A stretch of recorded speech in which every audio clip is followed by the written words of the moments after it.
Our main story tonight concerns cars, where golf carts see themselves in 5 years. Specifically, we're going to talk about traffic stops, the most common law enforcement interaction in America. Police pull over more than 50,000 drivers on a typical day, adding up to more than 20 million motorists a year. And they do so for all sorts of reasons, from speeding to broken taillights to, spectacularly, this. The way he came up to the truck, I knew. I was like, oh, I done pissed this man off. He's mad about something. You're under arrest. And I was like, for what? For what did I do? The reason I'm pulling you over is your derogatory sticker on the back of your truck. Words. It's words, okay? What does those words mean? It's ass. I eat ass, okay? If I told you I went to jail for a sticker, yeah, whatever, dude. Like, you're not gonna believe that. All in capital letters. I eat ass. Yes, every part of that is excellent, very much including the Ask Me About My First Amendment Rights t-shirt, which is a masterclass in personal branding, though I'm just going to say it. That guy doesn't strike me as a real eater. Don't get me wrong, I'm sure he's enthusiastic, but attentive and willing to follow directions? Absolutely not. But as you undoubtedly know, not all traffic stops make the news because they're ridiculous. Sometimes it's because they end in violence. Since 2017, police have killed at least 813 people during traffic stops, with black people disproportionately impacted, making up 29% of those killed, despite representing only around 14% of the population. We've all seen the videos of high-profile killings like those of Philando Castile, Dante Wright or Tyree Nichols. The horror of those videos should be seared into our collective consciousness by now, so I'm not going to be playing any of that footage tonight. And for black people in particular, those incidents have highlighted what they already know only too well, that driving comes with a constant undercurrent of fear. What does it mean to drive while black? Driving scared. Every time you get in your vehicle, you're scared. Because if any cop gets behind you, if you ask any African American, our hearts instantly drop. It means to drive around in fear. It means to drive around and also hope. What's the hope? Hope that we make it home safe. How do you think your life would be different if you were a white dude? For driving purposes, I wouldn't worry every time I see a cop.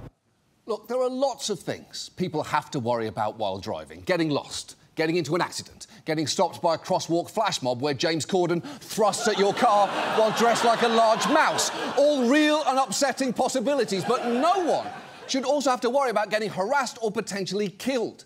And while the incidents that give rise to that fear often get discussed as the result of individual bad apple cops, the truth is that the inevitable result of deliberate decisions that have turned traffic stops into a systemic issue. So tonight, let's talk about traffic stops, the power we've given to cops during them, how they exercise and often abuse that power, and some simple ways we can start to change all this. And let's start by acknowledging that police do pull people over for completely legitimate road safety reasons, like dangerous speeding or drunk driving, and you want those people off the roads.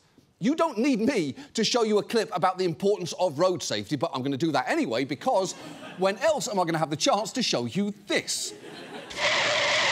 An accident! An accident! An accident! The humans had an accident. There was a child in the car. A child? A child? A child? Cats have 9 lives, children only 1. Help them live that life. Buckle them into a car seat. No one wants a child to become a memory. Memory, all alone in the moonlight. Well, that was a lot. I'd almost forgotten all those weird characters from Cats, like Angelica Splat, Turnip, Zazzle Skunk, Old Colostomy, Skeetle Jizz, Nipple Twister and Mr. Bumblefuck. I don't remember their real names, but I'm pretty sure that's close enough. And let me just say this, that musical is an abomination. If there is ever a day that Andrew Lloyd Webber has no haters, that means that I am dead, and so, by the way, is Patti LuPone. But of course, that ad is completely right. You don't want someone driving unsafely to claim the life of a child. A child. A child. But the truth is, lots of stops aren't about safety at all. In fact, many are so-called pretextual stops. Basically, the police using a minor traffic violation to detain you while they investigate for further evidence of crimes like illegal guns or drugs. And they have a lot of leeway to do that.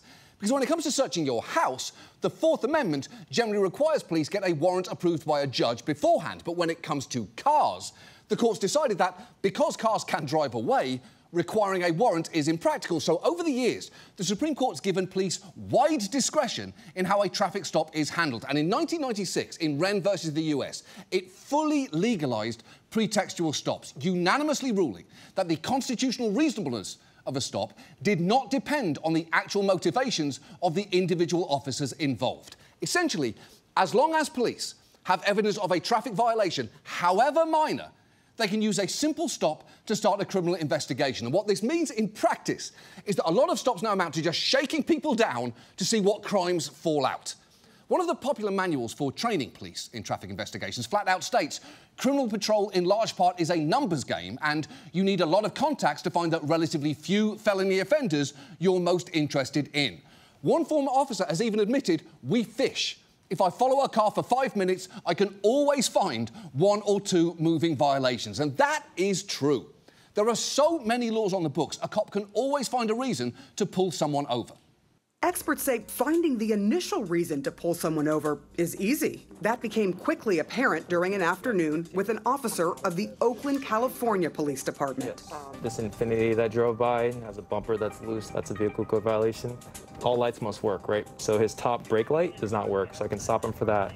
Right, and it's not just loose bumpers. There are tons of minor infractions on the books. Massachusetts has a list of traffic violations that's 25 pages long. Florida's is 32 pages. And in New York City, the list is 135 pages long. And no driver is going to be familiar with every single rule. No one is reading that whole thing, not even me, and I have resting reads traffic codes for pleasure face.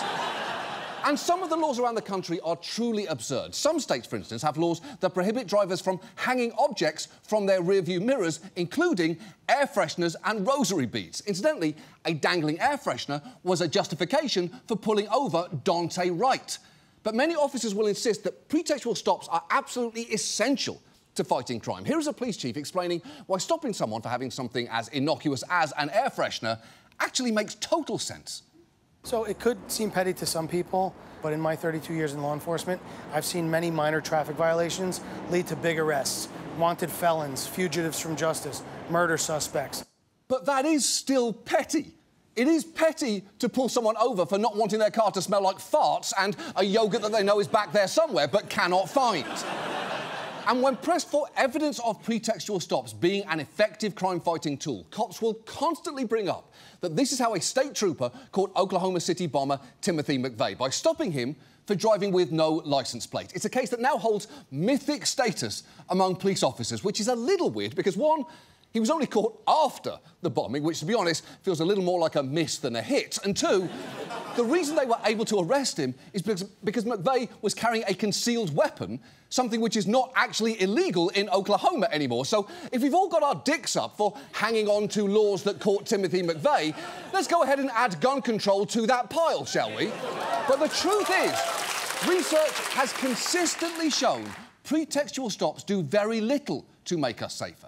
A Philadelphia study found that out of 300,000 stops, only 0.67% recovered any sort of contraband, which could include weed, and just 0.17% recovered any weapon. So when you measure the success rate of pretextual stops with any metric other than percentage of Timothy McVeigh's caught, they're a tremendous waste of time. Also, for what it's worth, in some smaller municipalities, police aren't just looking for crimes, they're looking for money.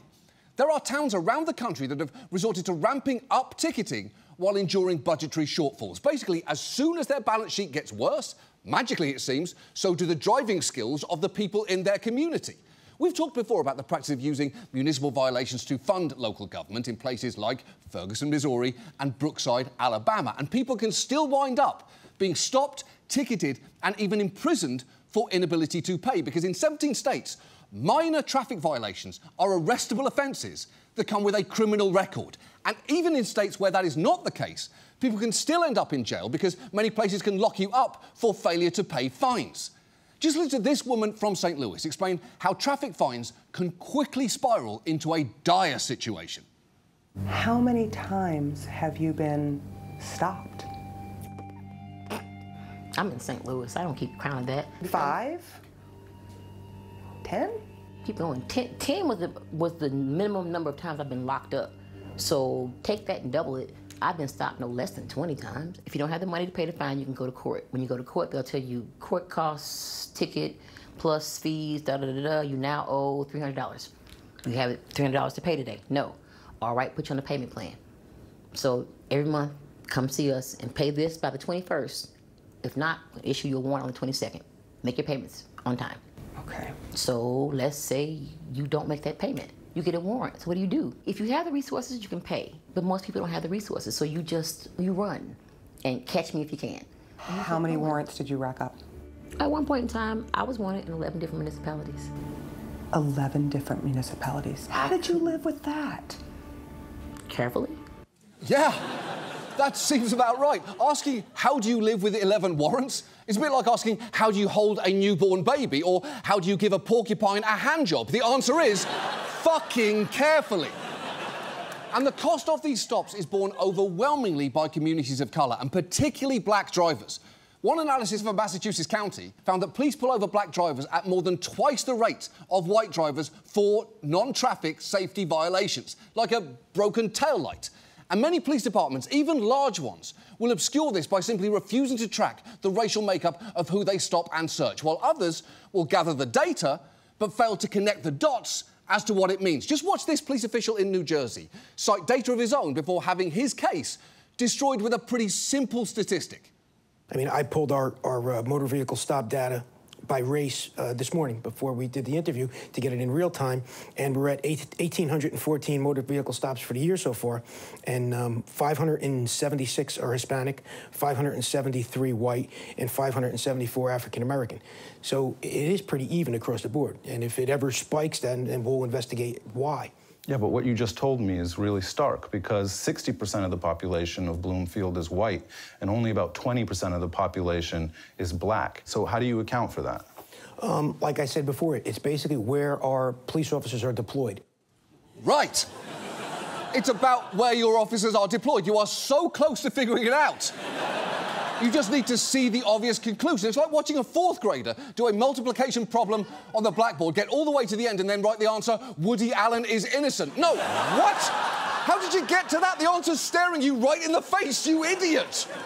And look, racial profiling during traffic stops is obviously nothing new. From the Jim Crow era South all the way through the 80s, when cops were trained using a drug courier profile, which had them looking for supposedly telltale traits like dreadlocks and wearing lots of gold jewellery, which is profiling both black people and, I guess, very occasionally, white girls named Branch who make their own tampons. But she's going to be fine. Her dad is a senator. And that was even before that Supreme Court case that I mentioned earlier, which raised the bar to prove cases of racial bias. Because to do that now, you need to establish intent, which is obviously hard because no cop is going to explicitly admit they pulled you over because of your race. And that has led courts to allow some pretty explicit profiling. One federal judge even rejected claims of racial intent after an officer justified pulling over a black driver by saying, "One can never tell with you people." And if that doesn't prove racial intent, I'm not sure what does. Even more recently, just listen to the officer who pulled over Philando Castile for a broken taillight, by the way, explaining on the radio beforehand why he was about to do that. I'm going to stop a car, check the IDs. I have reason to pull it over. The driver looks more like one of our suspects just because of the wide set nose. Holy shit! It is hard to argue you're not profiling someone when you're pulling them over because of their face's literal profile. Castile was apparently pulled over in and around St. Paul, Minnesota, 46 times, amassing more than $5,000 in fines. And his mother is pretty clear about what was happening to him. Why do you think your son was stopped so many times? Because he was black. Because he was black. I mean, nobody can be that unlucky. And nobody is that horrible of a driver. It wasn't he ran a stop sign or he was in a car accident. It's none of that. It's what they call now pretext stops. Yeah, she's just stating the obvious there. There is no other interpretation. It's not some big, unsolvable mystery like what happened to Amelia Earhart or where do all your socks go when you wash them or what the fuck do these two talk about? Questions no one has an answer to. I'm not saying I'm not happy for them. I'm happy for them. I'm happy for them. I'm saying I just don't know what their dinner table conversation is like. And I don't think you do either, but we're happy for them. I'm happy for them. The point is, the stakes here are incredibly high, and infuriatingly, cops will sometimes glibly remind drivers of that. Just watch this interaction between a Florida officer and a driver he saw as uncooperative. 29-year-old Gerardson Nicholas was on his way to work when he was pulled over for not wearing a seatbelt. Let's show you how it all went down. Go to jail today? I'm going to walk, man. No, you're not going to work. I'm going to walk. You're going to give me your driver's license. Give me your driver's license, registration, and insurance. If not, you will not be going to work today. Simple thing, man. This is how you guys get killed out here, man. Registration and insurance. Say that again. Yeah, say that again. Because there is a lot to object to in that exchange, but let's zero in on the passivity of the words "get killed," as if a shooting is going to be something that just happens, as opposed to an action that officer would be choosing to take.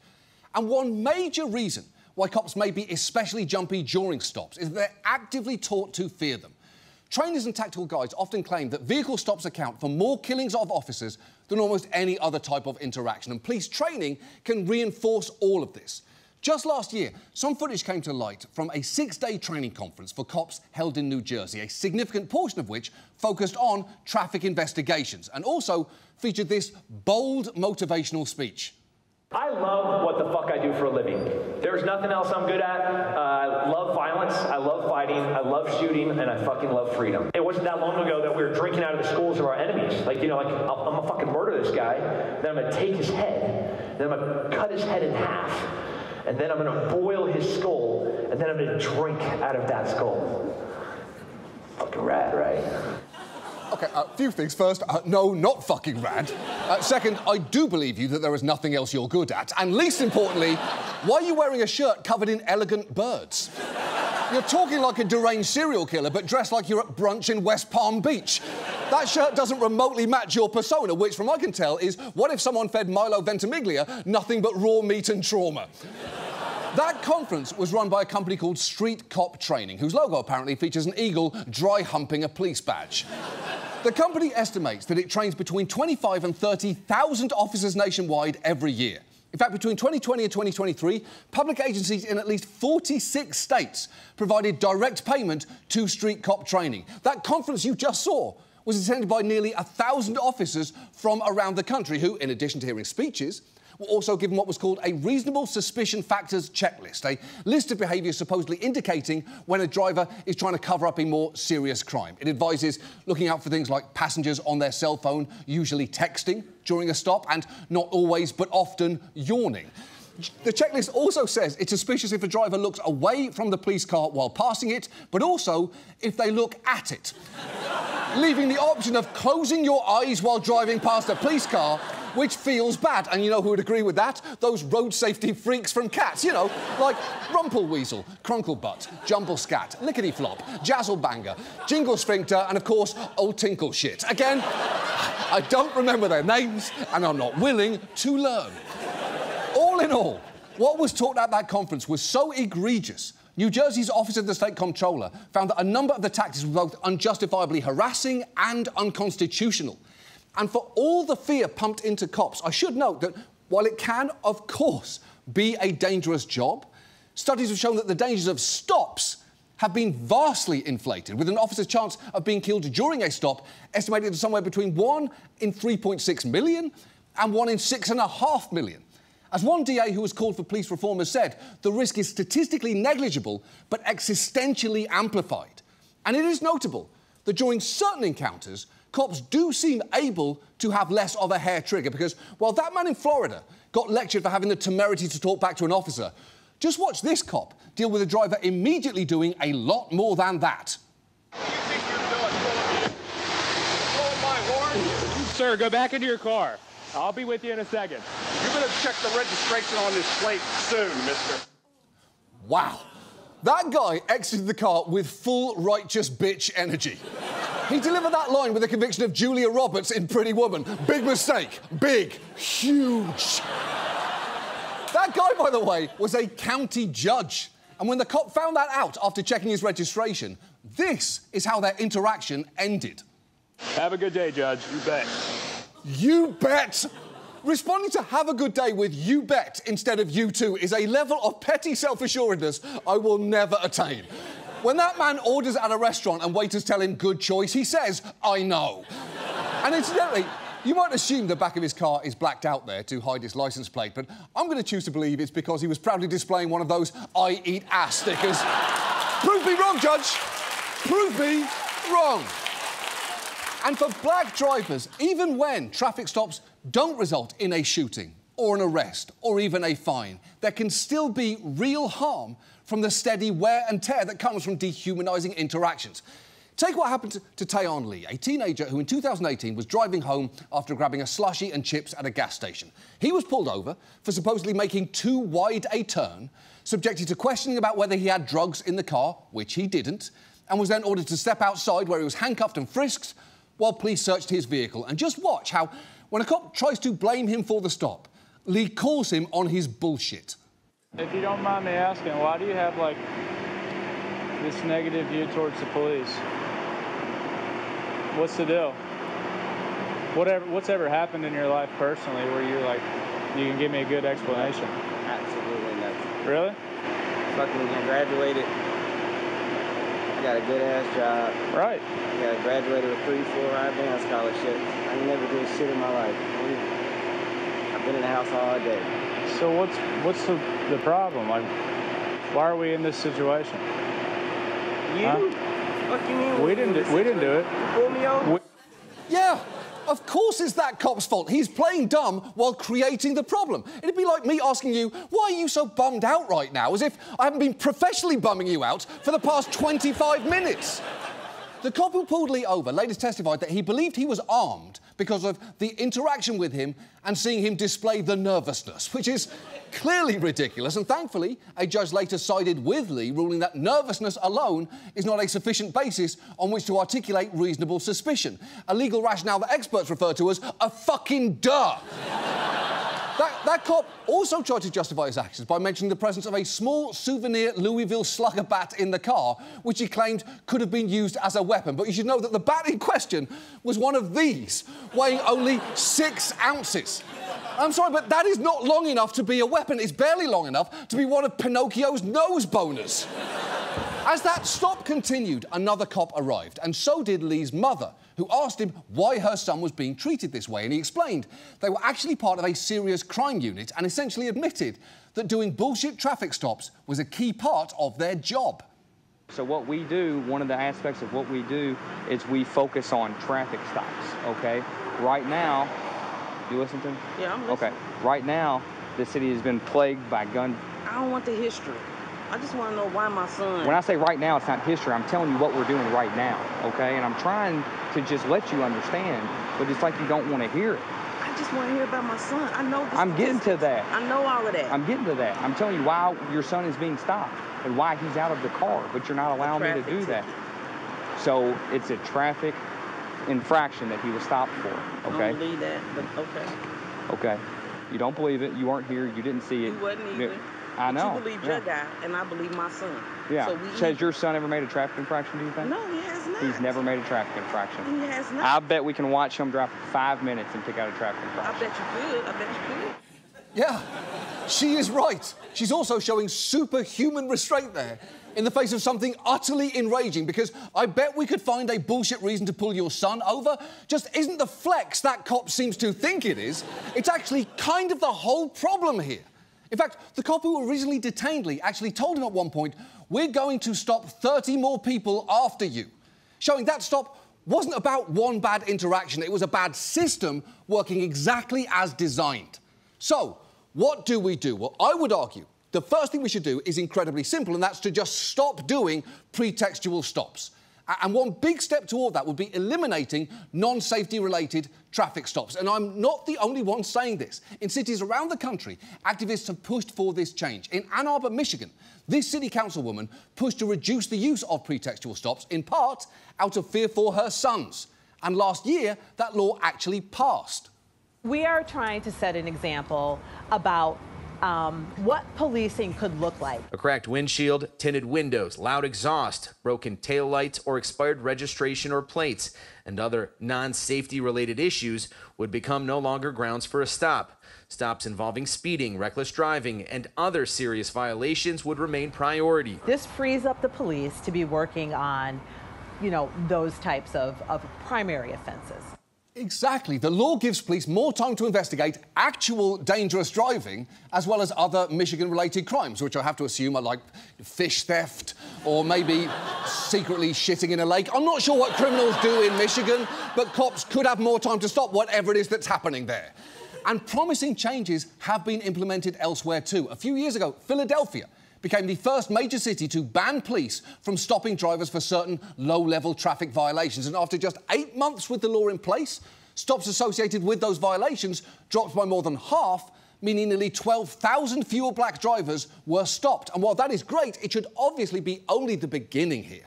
We should also decriminalise minor traffic offences and stop locking people up to enforce fines and fees. Experts also told us that one major step would be for states to require police both keep and make public data on all their traffic stops, including the race of who they are stopping and what actions they're taking, to make it easier to see and address patterns that might emerge. And we should do that because it is frankly fucking incredible that it's not already happening. And look, again, I am not saying you don't stop people who are clearly driving dangerously. You can and absolutely should do that. But that's clearly not the only way traffic stops are being used right now, and doing fewer of them for bullshit reasons should be a pretty easy sell. If they pose a safety concern for police officers, let's reduce the number they have to do. And you know what? If that just so happens to reduce the number of cops that we need, what a happy accident that would be. An accident? An accident? An accident? What a happy accident! Yes, there are so many of you. The point is, we have to stop the abusive practices associated with traffic stops. It's so obvious, even a child can see it. A child? A child? A child! Yes, well said. And if we can do this, then hopefully someday in the near future, fear of traffic stops will be nothing but a distant, haunting memory! Exactly. That is our show. Thank you so much for watching. We'll see you next week. Good night. Get down. Get down. Get down. You're not allowed up here. Get down. Get down. Get off my desk. Get down. You get down. Bad cat. Bad cat. Here. Look. Have a toy. See? Have a toy. You toy. You like that? You like that cat? You like that cat? You like it when it goes over there? You like it when it goes over here? You like it when it goes over here? Get it, cat. Get it, cat. Over to you.